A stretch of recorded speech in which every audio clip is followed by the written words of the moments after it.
it going, Alex? Good, how are you?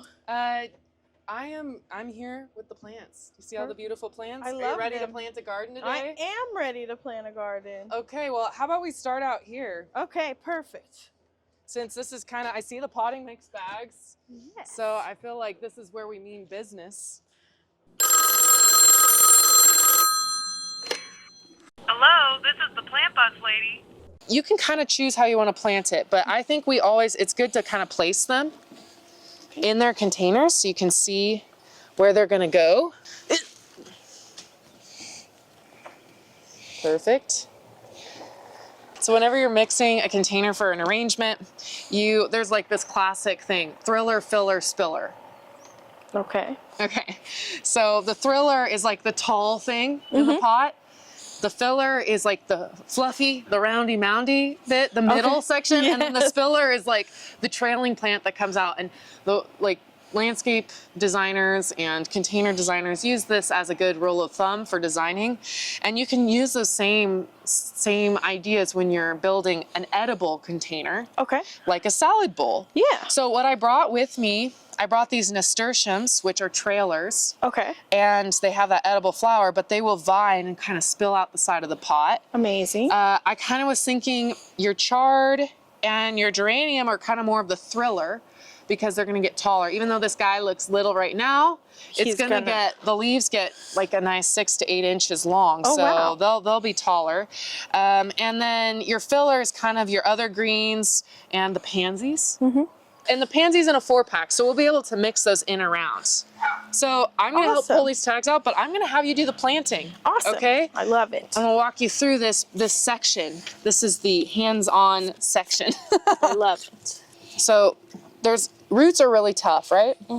But when you dislodge a plant, it's always a good idea to give it a squish to kind of loosen up the roots there, because especially with a well-rooted plant, and my plants, I think, are well rooted. That's the goal. I'm supposed to supply healthy plants. But it loosens those roots up from there. So it allows you to pull it out easier. And then you really pull really close to the base, because pulling up here can risk damaging the plant.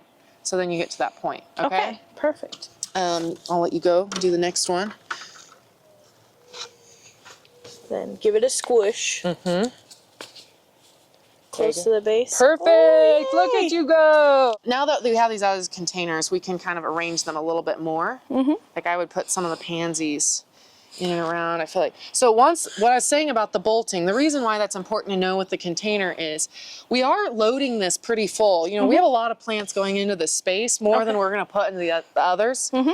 And that's because eventually when they bolt, you'll be able to just pull them out of the container and the rest can fill in, right? Yes. So since we know these are gonna be trailers, maybe we put these on opposite sides of the pot. So then they can fill it out. Yeah, and there's pansy, pansy, right there, there, and there. Oh yeah, this looks... Boom. Does that look good? Yes. We're there. Whew. Okay. Planter, done. We've got these all planted in.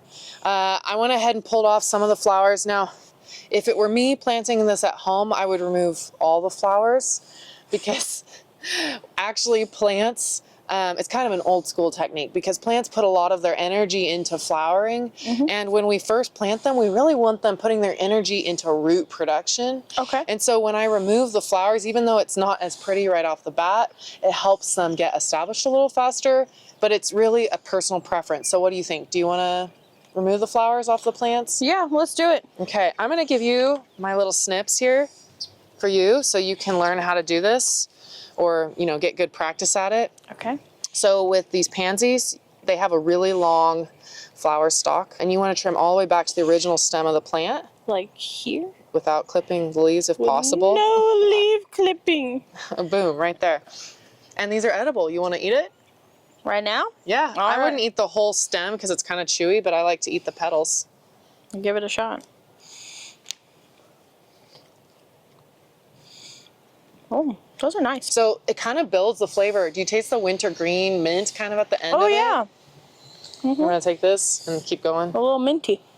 It is. That's why people like to sugar them and use them on cupcakes. Oh. I think are they on wedding cakes pretty often too? I don't know. Oh no, that'd be a fun wedding. I go that. All right, here you go. Okay. You want to try the nasturtium? You need to taste that one. Okay. See what you think of this one. I'm gonna be interested. Oh, that was silly.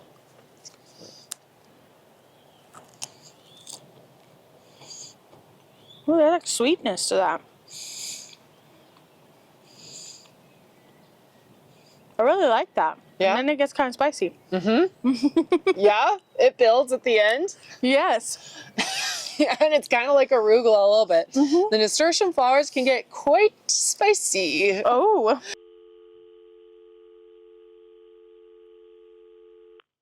you'd like to make a call, please hang up and try again.